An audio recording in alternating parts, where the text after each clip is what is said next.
నమస్తే. Welcome to our channel. నేను ఆదిత్య. వైఎస్ఆర్‌సీపీ అధికారం కోల్పోయిన తర్వాత తిరిగి ఆ పార్టీ క్యాడర్‌ని బలోపేతం చేసుకునే అంశం కంటే కూడా ఇప్పుడు కూటమిలో ఉన్నటువంటి 3 పార్టీల్లో చిచ్చు పెట్టే ప్రయత్నాలే ఎక్కువగా జరుగుతున్నాయంటూ ఒక వార్త అయితే చాలా బలంగా వినిపిస్తుంది. మరి ఈ అంశం గురించి మాట్లాడడానికి ప్రస్తుతానికి మనతో పాటు లైవ్‌లో ఉన్నారు. టీడీపీ అధికార ప్రతినిధి ఉప్పలపాటి శ్రీనివాస్ చౌదరి గారు. సో సార్‌ని అడిగి మరిన్ని విషయాలు తెలుసుకుందాం. సార్ నమస్కారం సార్. నమస్కారం వై ఆదిత్య గారు.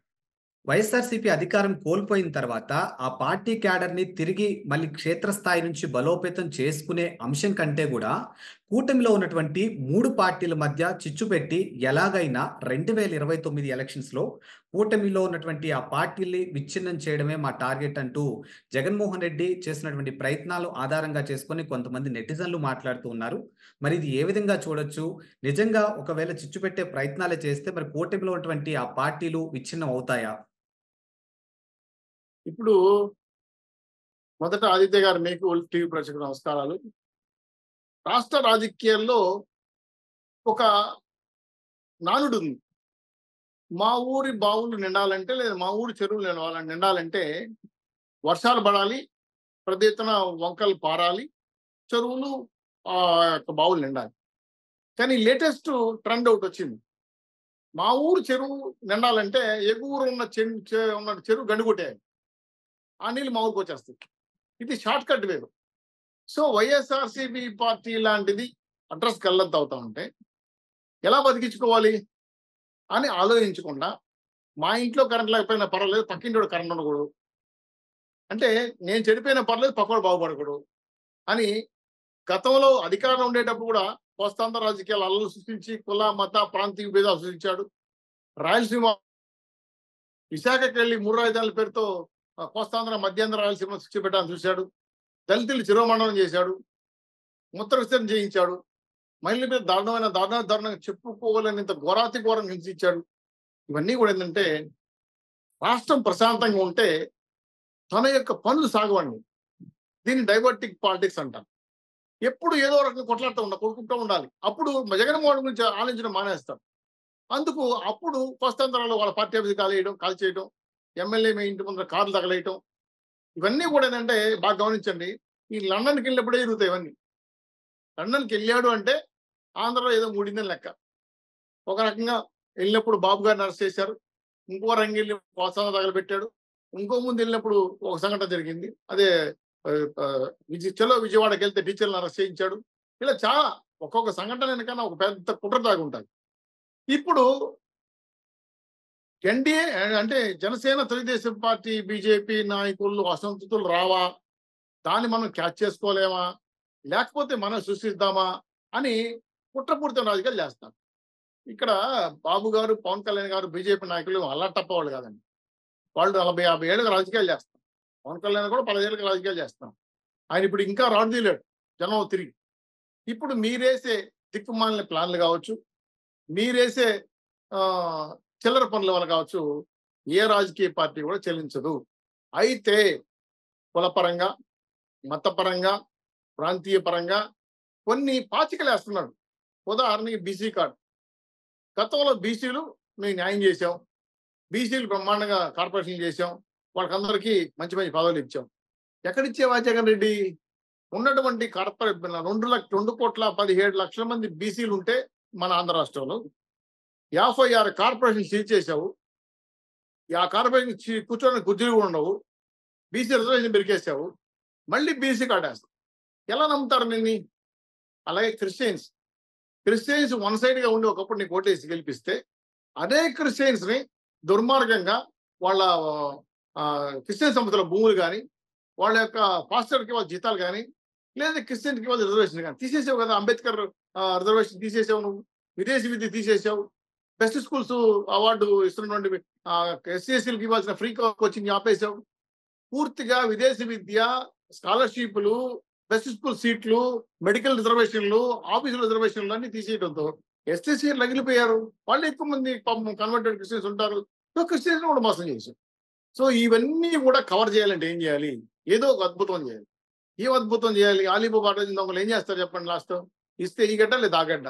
ఏం చేస్తారు? దుర్మార్గంగా రచ్చలు పెడతారు, గొడవలు పెడతారు.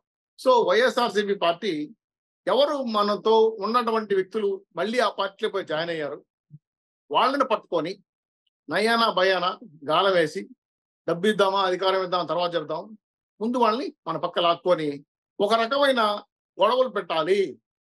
ఇదిగో పవన్ కళ్యాణ్ గారిని ఆదిత్య గారు ఇలా అన్నారు, ఇదో చంద్రబాబు నాయుడు గారిని శ్రీనివాస్ చౌదరి ఇలా అన్నాడు అని బ్లూ కుల మీడియా ఒకటి ఉంది వాళ్ళకి. కరపత్రం సాక్షి పత్రికతో పాటు బ్లూ కుల మీడియా ఒకటి ఉంది.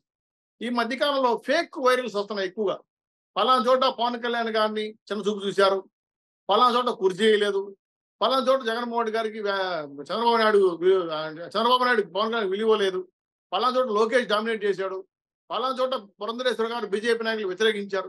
ఏముండమంటే కావాలనే ఫేక్ న్యూస్లు, నోటు తెస్తే అబద్ధాలు, మాట్లాడితే ఫేక్ న్యూస్. ఇలా చేయటం వల్ల అతను ఎందుకంటే మొన్న 10 రోజులుగా బాబు గారు విజయవాడలో ఉంటే బాబు గారు ఎక్కడున్నారని తెలుసుకోకుండా ఆంధ్ర రాష్ట్రంలో ప్రభుత్వం ఉందా హెడ్డింగ్ ఇది సాక్షి పేపర్లో. జగన్మోహన్ గారు మీరు ఎక్కడున్నారు అని అడగలుగుతున్నాను. ఇది చాలా ఘోరాతిఘోరంగా విషయం. కాబట్టి ఇటువంటి డైవర్టింగ్ పాలిటిక్స్ చేయటం వల్ల, ఇలాంటి చీప్ ట్రిక్స్ ప్లే చేయటం వల్ల నువ్వే నవ్వులు పాలవుతున్నావు. ప్రజలు తెలివైన వాళ్ళు, నీ పరిపాలన నీ వ్యవహారం చూశారు, తెలుసుకున్నారు, నిన్ని ఎక్కడ ఉంచాలో అక్కడ ఉంచారు. ఇప్పుడు మీరు చేస్తున్న విధానాలు గమనించిన తర్వాత, మీరు ఆడుతున్న గేమ్ చూసిన తర్వాత మీకన్నా బ్రహ్మాండంగా కూటమి ప్రజలు అలర్ట్ అయ్యారు. మీరు వాడే మెయిన్ గేమ్లో మేము పడదలుచుకోలేదు, మీరు ఆడే మెయిన్ ప్లేలో మీరు రాదలుచుకోలేదు.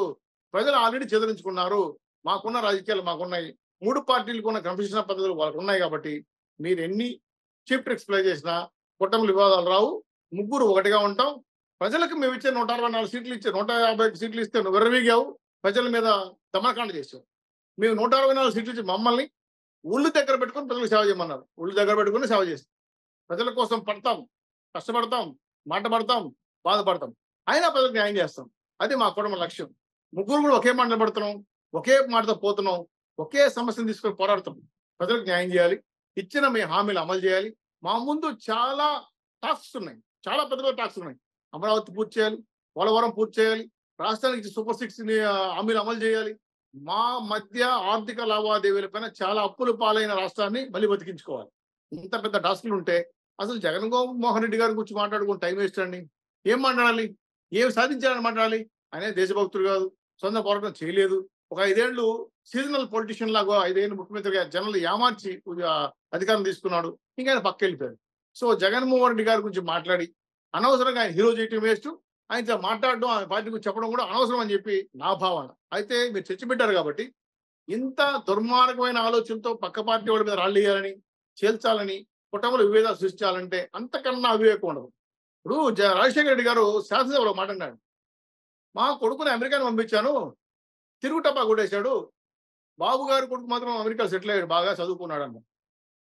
తండ్రి గారికి నీ మీద నమ్మకం లేదు. అదే తండ్రి గారు ఇంకో మాట అన్నారు, నేను సీఎంగా ఉన్నంత కాలం నువ్వు ఆంధ్రాకి రావద్దు, జగన్మోహన్ రెడ్డి వార్నింగ్ ఇచ్చి బెంగళూరు కూర్చోబెట్టాడు. సో తల్లిదండ్రులు నమ్మట్లేదు, జనాలను నమ్ముతారు జగన్మోహన్ రెడ్డి గారు, నీ పార్టీ కార్యకర్తలను నమ్ముతారు జగన్మోహన్ రెడ్డి గారు. సో నువ్వు గతంలో ముఖ్యమంత్రిగా చేసిన ఆడిన ఆటలు చూసిన తర్వాత నువ్వేమి చెప్పినా ప్రజలు నమ్మే పరిస్థితి లేరు. కాబట్టి కూటమిలో పెట్టాలనుకున్న విభేదాలు, చిచ్చులు కూడా జనాలు నమ్మే పరిస్థితి లేదు. అయినా సరే నువ్వు పట్టుబడులు విక్రమాలుగా చేసిన ప్రయత్నం చూస్తే ముచ్చటేస్తుంది, నవ్వులు వస్తున్నాయి, నువ్వు నవ్వులు పాలైపోతున్నావు. అంతే కదా. ఇప్పుడు మన స్క్రిప్ట్ చదివావు, ఏం చదివావు? నీకు ముఖ్యమంత్రిగా ఉండేటప్పుడు తెలుగుదేశం పార్టీ అధికార ప్రతినిధి పోసడికి అని అంట. దానికి నువ్వు మాట అన్నావు, ముందర మహిళలు ఉన్నారో చూసుకోలేదు, జనం చూస్తున్నారు టీవీలో నుంచి చదువుకోలేదు, తప్పుడు మాట, లంబోదాలు మాట్లాడాడు. నేను ఆ మాట మీ ముందు మాట్లాడితే గౌరవం ఉండదు కాబట్టి నేను మాట్లాడట్లా. అంత దుర్మార్గంగా మాట్లాడుతున్నావు. ప్రశ్నకి వెళ్ళిపోయావు. గతంలో ఏంది, నీకు బూతుల శాఖ మంత్రులు ఉండేవాళ్ళు, వాళ్ళు తిట్టేవాళ్ళు సైగ చేస్తే. ఇప్పుడు వాళ్ళు లేరుగా, నువ్వు ఒంటరివాడు అయిపోగా నువ్వే ఆ బూతు పురాణం నువ్వు స్టార్ట్ చేసావు. సో నీకు ఒక స్థాయి లేదు, చదువు లేదు, విజ్ఞానం లేదు, రాజకీయ అనుభవం లేదు, రాజకీయంగా నిలదొక్కునే పార్టీకి లక్షణాలు కూడా లేదు. అసలు రాజకీయ నాయకుడు కాదు నువ్వు. నువ్వు రాజకీయ పార్టీ నిలబడతావు, అసలు రాజకీయ పార్టీ నిర్మించలేదు నువ్వు. పార్టీ కార్యక్రమం లేదు, ప్రణాళిక లేదు, క్రమశిక్షణ లేదు, పార్టీకి సభ్యత్వం లేదు, పార్టీ అధ్యక్షుడు ఎవరు తెలియదు. ఇప్పుడున్న 11 మందికి లేజిస్లేటివ్ పార్టీ నాయకుడు ఎవడో కూడా తెలియదు. స్పీకర్ కూడా ఇంతవరకు లెటర్ వెళ్ళాలి. ప్రతిపక్ష నాయకుడు అసలు కాదు. నువ్వే చెప్పుకున్నాయి ప్రతిపక్ష నాయకుడు చెప్పుకున్నావు. అదేదో సినిమాలో ఆయన చెర కట్టుకొని, ఆయన పొట్టుకు పెట్టుకొని, ఆయన మనసులో కట్టుకొని నేను పలానా భార్యను ఎగురుతుంటాం. అట్లా ఇట్లా నేనే దేశానికి రాష్ట్రాన్ని చెప్పి చెప్పుకుంటుంటే, గతంలో గాంధీ బొమ్మ పక్కన పెట్టుకొని గాంధీ కర పట్టుకుని ఏ విధంగా బొమ్మలు డిజిటల్ చేసావు, కానీ నువ్వు గాంధీ ఆశయాల కోసం పనిచేయడం లేదు. నువ్వంతా గాడ్సే ఆశయాల కోసం పనిచేస్తున్నావు. కాబట్టి జనం నమ్మరు, స్విచ్లు పెట్టేదానికి ఒప్పుకోరు. నిన్ను మళ్ళీ అడ్రస్లు గల్లైన రోజు వస్తుంది. 29 కల్లా నీ పార్టీ తలుపు పూసేసుకొని ఏ పార్టీలో కలిసిపోవడం, లేదు నువ్వు లండన్ వెళ్ళిపోవడం, ఏదో ఒకటి మన ఖచ్చితంగా జరిగి తీరుతుంది. ఆంధ్ర రాష్ట్ర ప్రజలకి నీకు ఆంధ్ర రాష్ట్ర ప్రజలు దరిద్రాన్ని వదిలించుకున్నారు. మళ్ళీ నెత్తిన పెట్టుకునే పరిస్థితి లేదు. ఖబర్దార్ జగన్మోహన్ రెడ్డి గారు, తప్పులు చేస్తే అది ఆంధ్ర రాష్ట్ర నష్టం వస్తే మాత్రం క్షమించే ప్రసక్తి లేదు. ఎంతటి వారైనా వదిలిపెట్టమని చెప్పి